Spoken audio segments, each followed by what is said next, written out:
Tuolla lintu lentää tuolla. Mä en näe mitään matoa tässä. Etsitään vaikka matoja sillä aikaa. Mitä? Etsitään matoja sillä aikaa, että...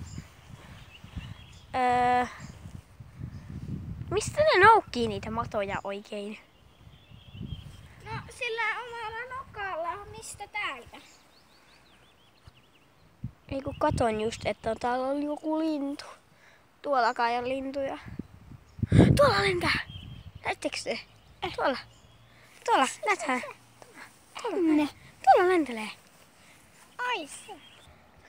Aivan hulluna lintuja. Pakko myöntää. Mennä katso. Yritä ääntää sitä ääntä.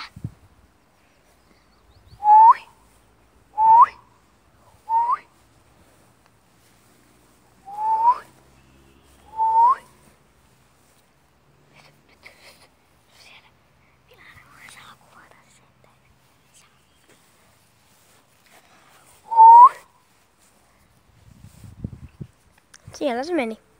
Tai siinä se on. Niin. Vaiva sitä, mä otan sen muistiin. Aurinko paistaa ärsyttävästi. Hiljempaa.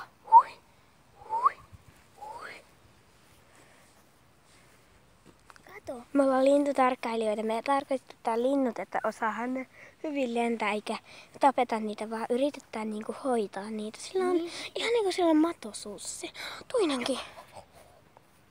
Mä en näe täällä oikein hyvin, koska... Mä näin. Tehdäänkö sitä ääntä?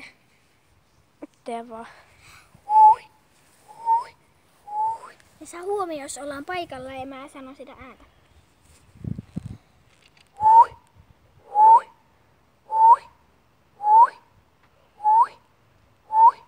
Tuolla on kissa! Kissa! Seisä tuolla. Otetaan sieltäkin videota, hei. Ei oteta, se on toisen kissa. Mä tiedän, kenen se on. Tuolla nuo linnut tuolla on.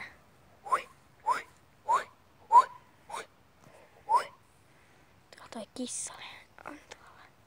Niin, se on ihan niinku olisi valmiina pyydystämään nukissa. Kissat kuin linnut. Niin kuin tuo olisi vähän pienempi tota. Joo, musta tuntuu, että mä lopetan tämän jakson tähän ja sitten Joo. jos jossain vaiheessa sitten jonakin päivänä tehdään taas lisää tätä lintusarjaa ja aina niin kuin kahdestaan, paitsi jos jompikumpi on kipeä, niin silloin kun mä oon kipeä, niin tätä sarjaa ei tuu niin, mutta silloin kun jos tuo toinen on kipeä, niin sitten mä teen vaan tätä yksin tätä sarjaa, mutta mä kerron sitten sille, että tulee että mä teen tätä sarjaa ja niin, moi moi! Hei hei!